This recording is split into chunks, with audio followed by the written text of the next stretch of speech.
Dahil siya na ang naging magulang na tuwing pasukan.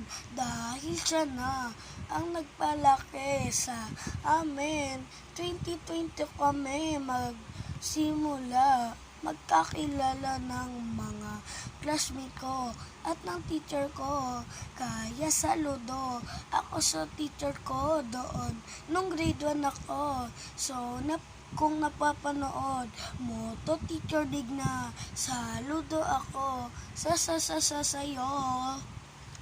Kung napapanood mo lang talaga, ito, magiging masaya ako sa iyo dahil nai-likes mo to, sana mai-likes mo ito dahil sa'yo na kami lumaki. Ikaw pa ang naging turing namin, nanay.